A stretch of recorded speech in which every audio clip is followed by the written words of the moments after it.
Hello and welcome to You and I Make a Thing. I'm your host, Thomas Butel. In this episode, I've invited my friend Tina to create something that both of us have never attempted before. The project? Well, that's revealed in the first half of the episode. Our shared journey of making something new is all about pushing our own boundaries and overcoming creative challenges. Stick around for the second half where we reveal our creation, share our experiences, and talk about the roadblocks we hit along the way. As always, pictures of our work are available on this episode's show notes. Just visit youandimakeathing.com to see them. I hope you will enjoy listening to our conversation and hearing about what it feels like to create something completely new.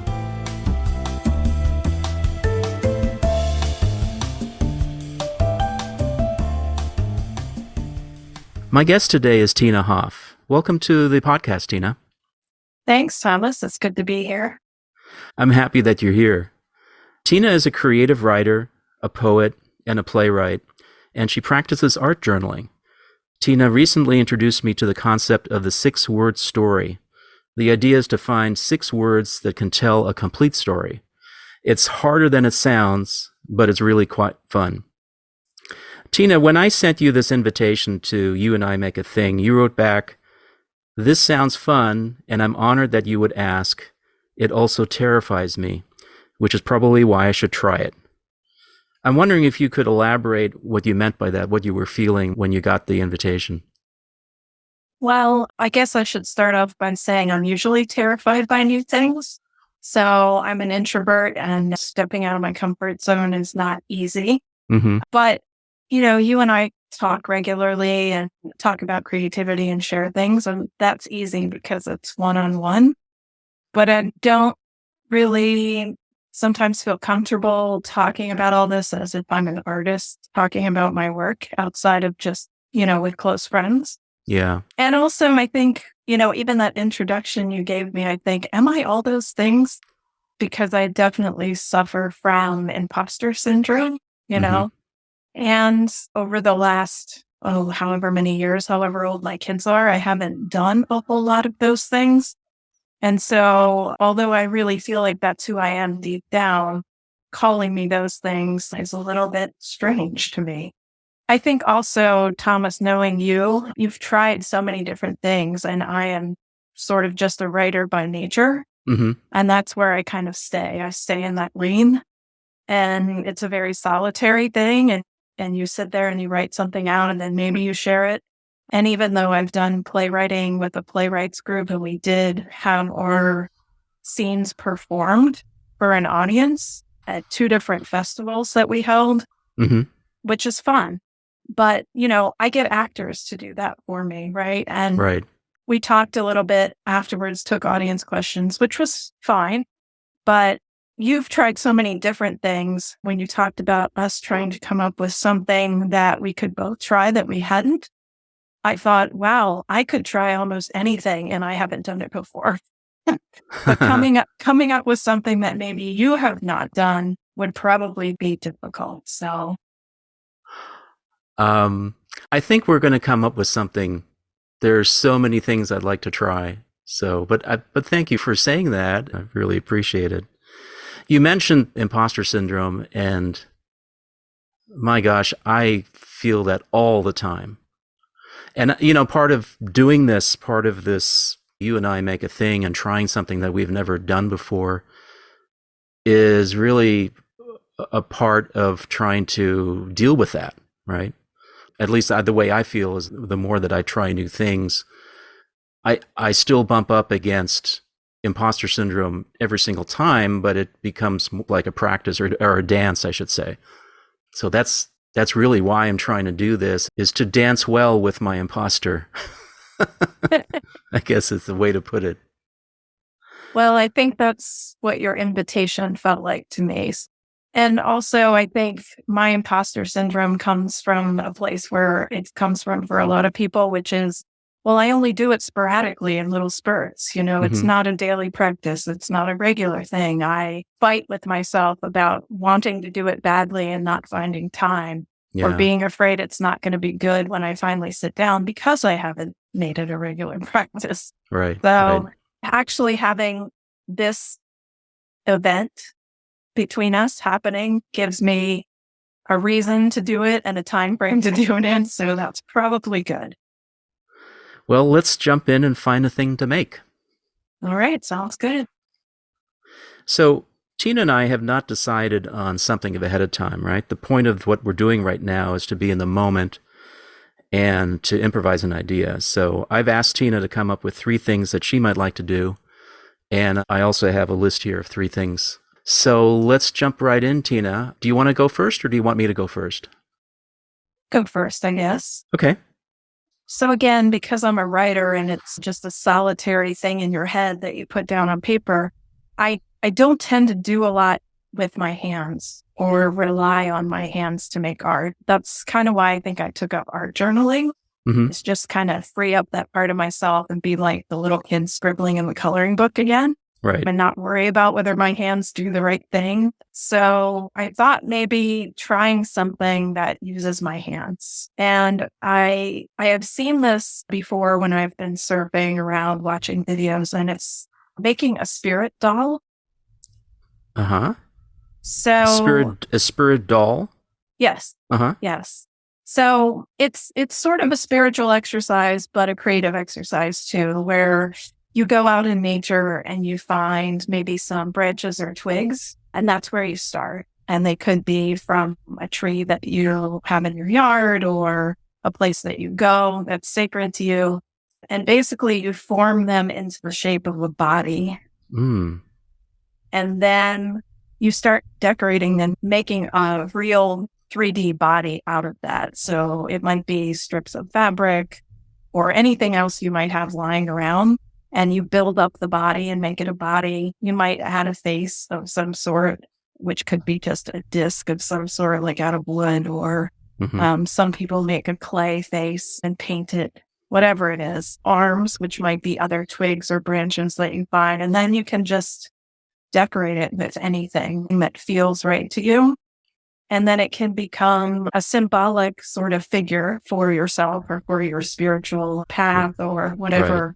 Whatever calls to you. Uh-huh. And then it's something you can keep on if you have an altar, something that you keep sacred things on, or maybe just on your art table to remind you that you are a creative spirit and you're connected to all these things. So. Wow, I love that. And you know, there's a part of me that's really smiling because I have bags of twigs in my garage here because I make trees for my model railroad. Great. So I probably have 100 candidate branches already in my garage for this. I've never heard of this before. This is actually really great. Yeah. I can imagine it coming together. I mean, I know that my spirit would be totally wild. I'm just imagining wild colors and stuff like that. I love that. Yeah. Yeah. And of course, it's unique to each person. So yeah, that'd be fun. No rules. Except what feels good. Right. Yeah.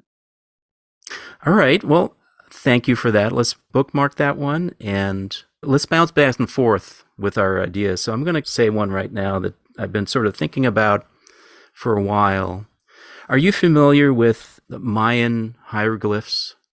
No, I don't think I am. So what's interesting about the Mayan hieroglyph or the glyph system that they use is that they're sort of square and they have some sort of image in it.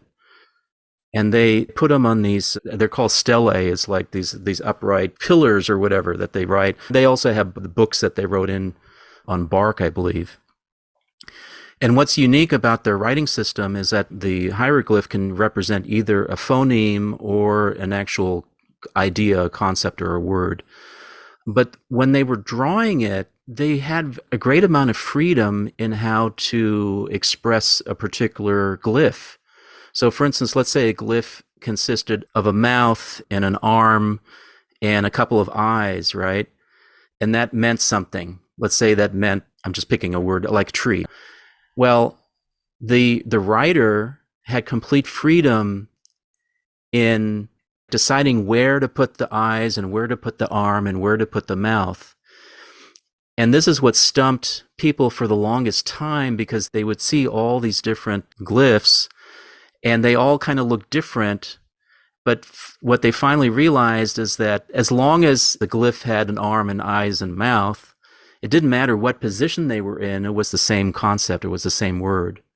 The reason I mention all of this is because to me, there's something like beautiful about being able to take a word and have total freedom in the way you design it. So let's say you take the word love, okay, Love, right?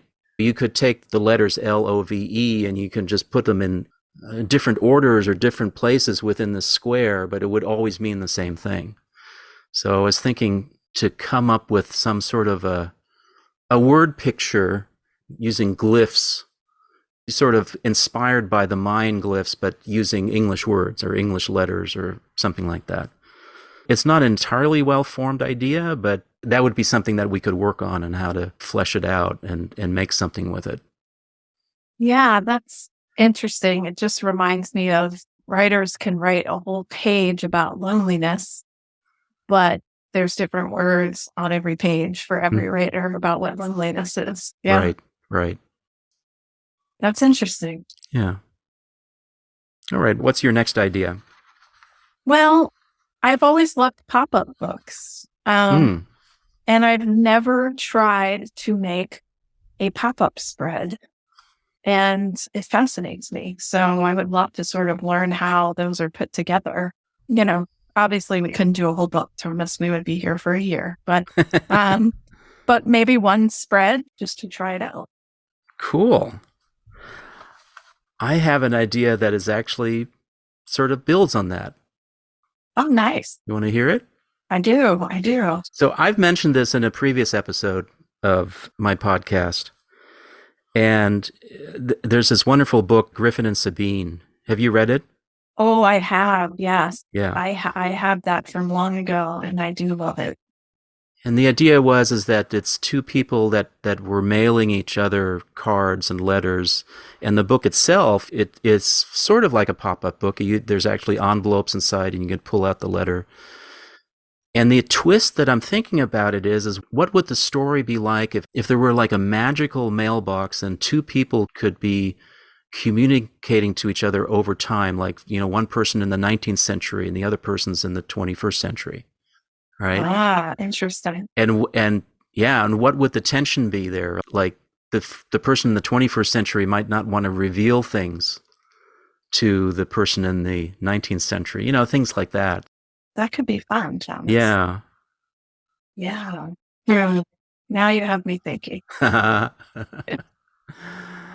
What's your third idea?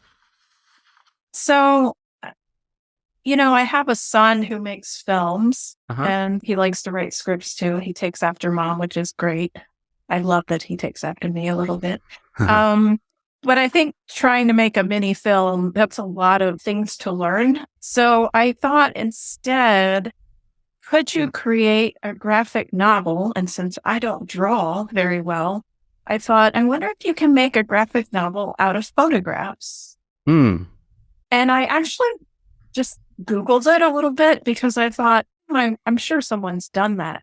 And I found that I think I'd said in the 40s, and then it moves through 50s, 60s. I think there was some in the 70s, all the way up to the 90s that some people had done this from film stills. Oh. And that's clever. I think it was an Italian artist and a French artist were the first ones I saw. And they literally just used photographs, and it was people in all of them. And a lot of them were romantic stories, which we don't have to do that theme at all. But I was always thinking it's almost like creating a storyboard for a movie. Right. Without making a movie and without having to draw it. And right, because it's photographs. You're using sort of a found, Yeah, so that was an idea that I had too.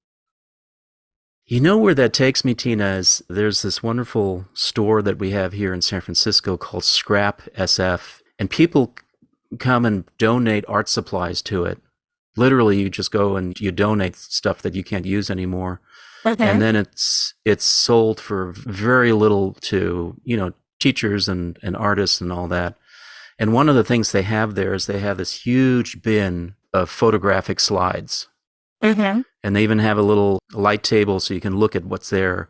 And I've stood there for like half an hour at a time just staring at these slides. You know, some of them are like from the 1950s, people visiting Italy, and then there's more personal stuff. It's family photos and all that. That's sort of what it reminds me of. Mm-hmm. I found a store. It's actually an antique store in Ithaca, New York, which is where my son ended up going to college, and we were there visiting. And they had, of course, it was a cart outside the store that was piled with boxes, and it was all old photographs. Some of them going back to the early 1900s, some even earlier than that. Mm. And some of them were from old photo studios that had been privately owned around, I guess, upper New York State. Right. Over the years that it closed. So they were like the photo cards that they would use for their marketing, some of them. But some of them had personal notes written on them when the person gave the photo to someone else. And I did end up buying some to use for art journaling as well.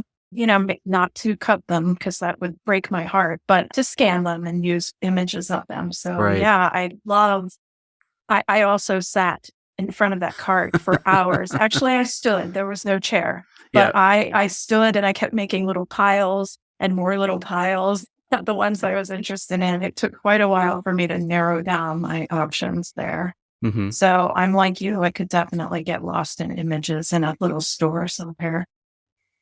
Wow. I have one more thing to go, but I have to say is like, I want to do all of these. At some point, I want to do all of these, right? That's the problem. Yeah, it's great. That's a great problem to have. Exactly. Yeah. Well, my last idea is to write a song in the style of They Might Be Giants. I love They Might Be Giants. The words that they use or the phrases are, I guess the idea that comes up for me is like non sequitur. They come up with words that are so weird and crazy.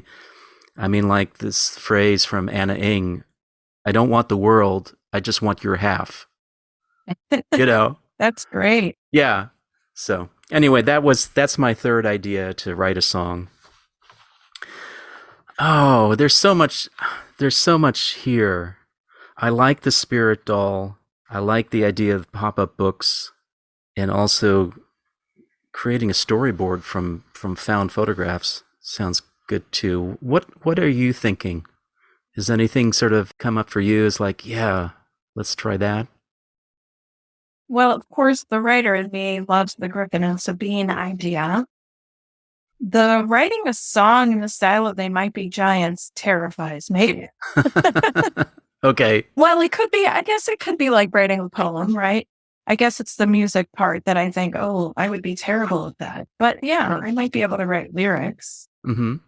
The Mayan hieroglyphs sound interesting to me too. So I don't know that I can make a clear decision, Thomas, you know? I am feeling a little drawn to the spirit doll, I have to say. Mm-hmm. And then I think second in line might be the Griffin and Sabine or the graphic novel, or maybe a weird combination of the two. I don't know. Yeah, let's think about what a weird combination might be. Yeah. I'm trying to think of how the spirit doll might fit into any of the others. Yeah. That's an interesting idea, Thomas. Well, let's do this, Tina. What do you think about this idea? I'd love to make a spirit doll. I love the hands-on, just making something and also making something that sort of represents creativity and the muses that seem to be swirling around. And I like the idea of storytelling Griffin and Sabine style. So there might be something where we can just combine the two. Maybe the spirit doll will point us in that direction. What do you think? I think anything's possible with a spirit doll. Yeah, well, let's try that. I think we have our idea, Tina. Yeah, I think that could work, Thomas. Yeah. In fact, let's do this. Let's go ahead and both you and I can start working on the spirit doll and start building it. And as we build it, we can be communicating back and forth and we'll get some clarity about how we want to use that in a Griffin and Sabine style storytelling. How about that? That works for me. Great. Let the Wow. spirit be our guide, Thomas. Exactly. Yeah. I like that it includes the storytelling element to it, because I'm always interested in learning more about that and experiencing the creating of stories. Well, that's right up my alley, Thomas. So, we're going to get a piece of each other's worlds here. Yeah. I'm excited. Yeah, I'm excited too now. Both Tina and I were genuinely excited when we recorded the first part of our Spirit Doll journey in March. Little did we know that it would take us the better of 5 months to complete our project. As you will hear in the second part of our conversation, sometimes it just takes time to gestate an idea before it can be fully expressed.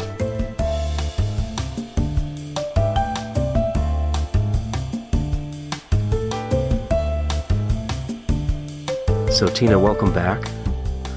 It's so good to have you back. It's been a while since we've spoken last, and just wondering, how are you doing? Well, thanks, Thomas. It's good to hang out with you again. It has been quite a while. It took us a while to do this project, didn't it? It sure did, and I wanted to ask you about that. It's like sometimes we have our intentions and then things happen, and we just have to set aside what our project is. So first of all, I have to say that I'm just super impressed with both of our spirit dolls. They're beautiful, and I'm excited with my spirit doll. It's going to be basically in my studio space going forward, and I know that you have your spirit doll in your studio space as well. Yep, she's right behind me, and I love seeing yours as well, Thomas, when we talk. Mm-hmm. Let's start by describing our dolls, and then we can go into what it was like to make them. How about that? Okay, that works. Why don't you describe yours? So my doll is made of some branches, or I guess maybe twigs, from a really big old tree in the yard next door, which has special meaning to me. And then some branches from our grape arbor that's in our yard that's also very ancient. And I bound them together. Has a very feminine shape in the body. So some fabric wrapped around, and it looks like a dress. The body has some curves to it. That was intentional. I wanted it to be very female. And then at first I had some sort of curved branches coming out the top. They were connected to the branches inside the body. And I envisioned wings for that. So they are still there. But at one point I actually cut them off and then made them detachable. So she does have wings that are removable. And then I sculpted a face out of, I think, polymer clay. And I have more of the pieces of branches around her face, sort of like rays of the sun, I guess. And sort of some crown-like adornments on the top. So I have some dried sage that I had in my yard. And then some feathers, some pine cones, some seed pods from a tree. I have all kinds of things as part of her. And then I also fashioned a spear out of a broken piece of a crystal I had, and another piece of branch and some feathers. So that's what she looks like. And I noticed the arms are pretty much straight out, like in a very welcoming pose. Yes. You mentioned that it is a very female figure. Can you tell us a little bit of what you were wanting to express with that? So I'm at a stage in my life where there's a lot of transition. So I'm in that menopausal stage, I guess. I have a son who's left home for college and another one that will leave soon.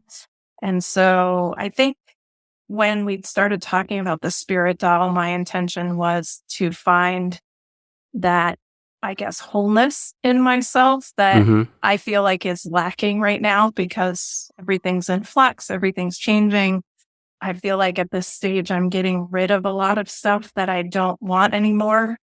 but I haven't quite gathered up what I do want or figured all of that out yet. So Mm-hmm. I thought, if I can make this female figure that embodies the unity of all those parts of us, the parts we love and don't love, and the parts we struggle with, and the parts we wish we had more of, if I could make this doll that had all of those things in one place and was a very unified sort of goddess-like figure, that would make me, I guess, trust that will happen for me too at some point. So that was sort of the feeling I went into it with, of That's very, finding that purpose and that unity in myself again somehow. it's a very powerful figure. Yeah, I didn't know how she would turn out, but she feels that way to me. Yes. Yeah, I can see that. I can see that. Well, my spirit doll started out as basically some things that I found on the beach. I was beachcombing, and I found, of all things, some palm fronds and the stems of where the palm dates, palms have flowers and then they produce dates. And these stems are very zigzaggy, if I can say, sort of clustered and zigzag. And I knew right away when I found it that I wanted to do something with that. So the stems became the hair. It's almost like hair, but it's also a symbolic crown, if you will. And the rest of it is made with some branches that came from the backyard. I bound them together with some string, and I fashioned the face out of paper mache, actually, and painted it sort of a light blue. And then I covered the body with some faux fur and some other fabric strips.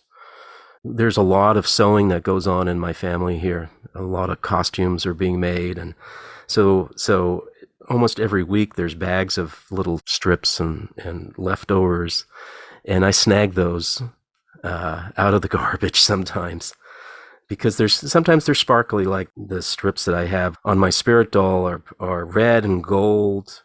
They come from sort of a Asian or Chinese fabric. And what else can I say about my spirit doll? Like we were saying, it took a long time for us to finish our dolls. And part of it is I just have to sit with it and understand, like, what is this doll becoming and what is it telling me? And in the end, it basically, there was a strong message. I was watching a documentary of something, and what came through for me was this idea of perseverance, of just sticking with it. And even though the project took a long, long time, I just got this overwhelming sense of sticking with it and perseverance. And so that's what I named my spirit doll, as Perseverance. The doll itself has some female features and some male features. I have not assigned it a gender. It is more of a spirit to me, so it's more of something that's going to remind me to stick with my projects, my many, many projects. And so in that sense, I'm really happy to have made it and to have it as a part of my studio space. And one thing I have to say is the stems that go up, that sort of are the hair or the crown above the head, I painted them in such a way to look like a flame. At the bottom it's sort of blue, in the middle it's red, and the top it's yellow. And that was intentional because I am always coming up with new ideas of stuff to do. And I wanted Perseverance to sort of embody that as well, just as an acknowledgement, like, it's okay to have ideas. Mm-hmm. Even as I endeavor to not be distracted with lots of new ideas and stick with the projects that I'm already doing. Well, and what I love about your flame that's coming out, well, first of all, I love the palm fronds, and I thought it was cool that we both live in very different places. So you had materials where you live that I would never find here, so you have very different looking materials for your spirit doll than I would have here. So I love that. But every time I look at yours, I literally hear and feel the sense of that that whoosh sound that happens when you light a match. You know what I mean? Yeah. And that's the feeling I get, is just this feeling like, here we go, right? But then it's constant too. It's not just the ignition, it's that glorious shock of stuff above the head that's just there, you know? So Perseverance is a great name for your figure. Thank you. I love it. Thank you. And the open arms. You have the branches that look like open hands up to the sky. Like, hey, I'm going to catch everything that's coming, you know? Yep. Yeah. Yeah. So how did it feel to make the spirit doll, to actually work with your hands? Well, I've had a lot of fear about that in the beginning, and sort of throughout that came back, because I'm a writer by nature, and the extent of how a writer uses their body is their brain and their fingers for typing. So there's not a lot of like, you know, forming things with your hands. And so I'm sort of uncomfortable with that idea. I don't feel good at it. I don't feel mechanically inclined. And so I thought, how am I going to make this? I don't even know how to put things together, you know? But what kept happening, and I guess it's good that it happened, there were big, like you said, we had big breaks in between in our process. And I remember getting the materials together that I wanted to use for the body and getting some other stuff that I thought I might want to use. And then when I started, I was sort of a deer in headlights, like, how do I even start? But I would just start, and every time my brain would be like, wait, what if this doesn't work? Oh, this is not, you know, when I'm trying to attach things and they're not attaching well, or the substance, you know, I was using hot glue and other things, and I'm like, okay, that really didn't hold the way I thought that was going to hold. Yeah. And instead of letting myself sort of panic about that, I would just be like, well, just keep figuring it out, you know, just keep doing it. And I would just shut that voice up and keep going. And I realized it became instinctual. So it was just like at every point when I'd finish doing one piece or attaching something, I would look over and, you know, feel my pieces or pick up certain things. And it would just feel like, oh, this should go here. This should go there. And I just kept going with that. And that actually, became the process each time I sat down with it. So I would literally work on it for a couple of hours at a time, usually, and then get tired and stop. And then there would be a long period of just letting it sit on the table. And the fear would come back, because I'd look at it and I'd be like, oh my goodness, what am I going to do next? And how am I going to put these other pieces together that I have ideas for? And especially when we got to things like the face, which I have never made a face before. And I have tried to draw in my lifetime, and I like the idea of drawing, and I've learned to draw some things, but I'm not great at it. And I'm fascinated by faces. So the idea, though, of making a 3-dimensional face was terrifying too.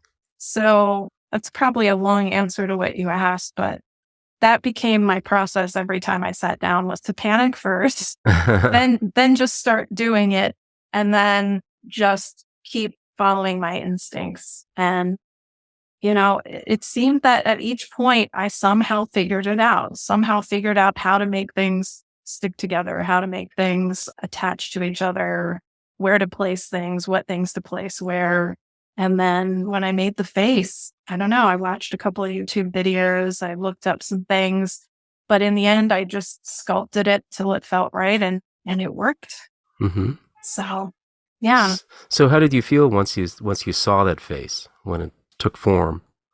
Well, I got excited, but what I usually do, this is just being inside my head, is anytime I get really excited about something, especially if it's art related, is there's a voice that immediately wants to tamp that down. And I think it's like the fear of disappointment. Like, you know, don't get too excited, because the disappointment will hurt more, you know? And so I would get excited in the midst of it and then try to calm that down. Like, okay, just calm down. Don't think about that right now. Just keep going, you know? But when I got done, I remember we were actually on a little trip away from home.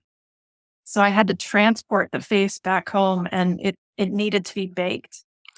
And I thought, oh, it's going to get ruined on the way home, and it didn't. And then I got home and I had to read about baking it. And I thought, oh, there's all kinds of things that can go wrong in the oven, right?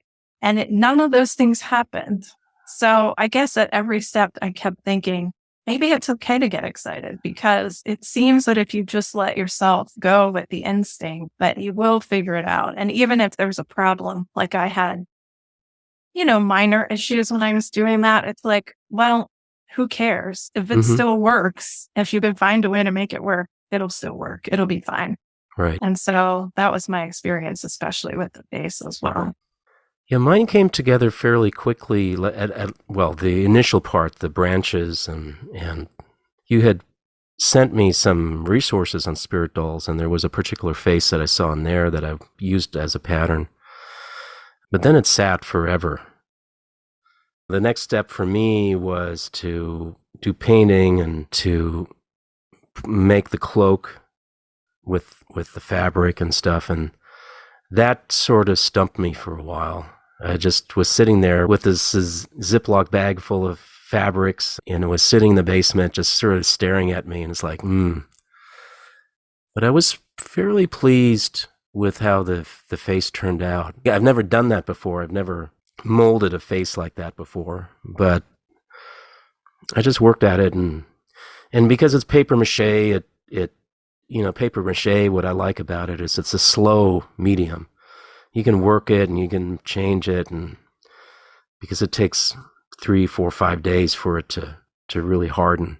So, but it did take forever for me to finally get to it and say, okay, this is what I'm going to do in terms of actually making the cloak around it.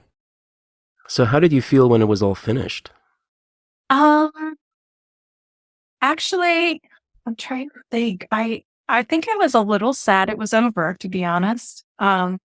I guess over in quotes, right? It doesn't have to be over, but I was excited at how it came out, because I did have a couple issues on the way that I had to figure out. Like once I got done the face, I had a whole idea of how I wanted the head to be, and realized that with the branches sticking out that were making wings, here's where I was learning my mechanical skills, I guess, was, wait, some of these things are just in slightly the wrong place. They just don't quite work where they are.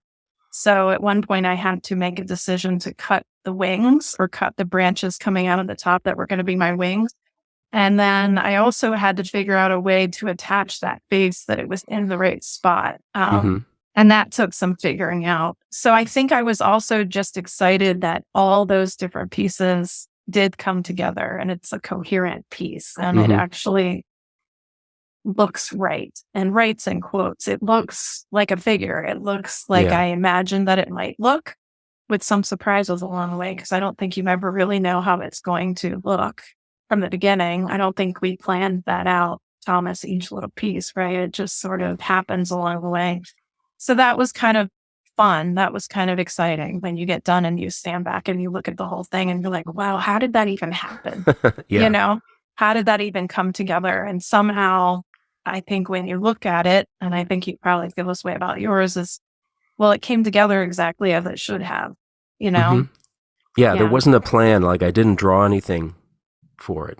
It's literally just starting to put things together and sort of seeing in relation how they look. And, I still wasn't quite sure how that thing on the top of his head, all those branches coming out of the top of his head, how that would eventually look. I didn't go into it thinking, oh, yeah, there's going to be a flame. But it just at some point I looked at it and said, that sort of looks like a flame, and it has the right energy of a flame, in terms of what I was trying to do. I was just really happy when it was finished. I looked at it and said, yeah, this is exactly what it needs to be. Well, and after it was finished, I did sit down and sort of write out like some of my experiences, because of course that's how I make sense of the world, is writing. And it occurred to me that the structure of the spirit doll is like layers, like you build that core body, whatever you want to call it, that figure. Yeah. And then you just layer on top, the figure of clothes or body, and then face and head and all these things. And what I wrote down was the structure is stronger the more layers it has. Mm-hmm. Just like our years of experience and wisdom that we wrap around ourselves give us strength and confidence. The confidence that things will hold together even if things change or fall apart. And I wrote that out and then looked at it and said, well, that feels so right because, at every stage when I'm trying to attach things and thinking this is going to fall apart, right? This is not going to work. It didn't. It all held together and it makes sense. And like we just talked about, you stand back and look at it and you say, oh, well, it came out as it should, or this is as it should be. Mm-hmm. It just feels right. So when I wrote that out after looking at it, after it was done, it felt like sort of a closure for me, or that unified thing I was trying to find. I did find it through this process, I feel like, on some level. And just sitting with that and sitting with the figure and then writing that down made me feel that really deeply. So I'm glad to hear that. And there's also another layer that we can sort of speak to here, and that this is now going to be a part of us going forward, right? It's a part of our studios. It's another layer, if you will, of our creativity that we've built and now is going to be with us going forward. Yeah. And you named yours Perseverance, but I feel like when I look at mine, I see that too, because that was the experience of the project, right? Just sticking with it through the doubt and the uncertainty. It also occurred to me that, so one of my favorite quotes is from Flannery O'Connor. Mm-hmm. And she said, the basis of art is truth, both in matter and in mode. And I feel like making art, this happens with writing for me, but I guess I didn't realize it would also happen with something like this, where in the process of making art, you're taking the truth of things that you know and putting it together so that you can see and hear it, out loud in some way. So it's like, it inside, but you don't really know it till you produce it and make it and look at it. And if it's music, listen to it. And so it's like the truth is made conscious for you. Yeah. So I feel like, oh, there's this figure on the wall.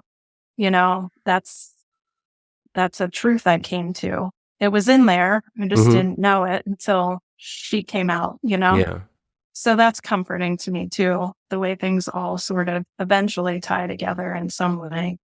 We had also spoken about having a writing element as part of this project.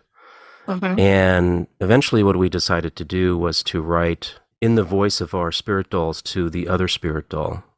And I found that to be an absolutely wonderful experience. How did you experience that?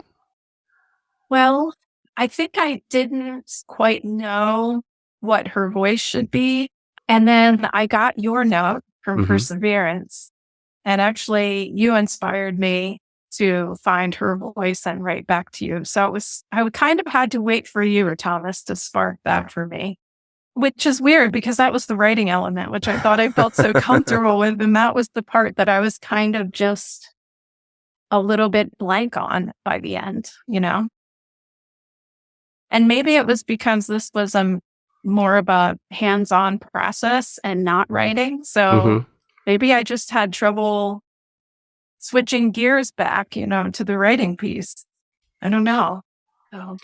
It took me a while to sort of understand what it is that Perseverance wanted to say. But then as I sat with it, I just realized it really was more about acknowledgement, really. And that's sort of the direction it took.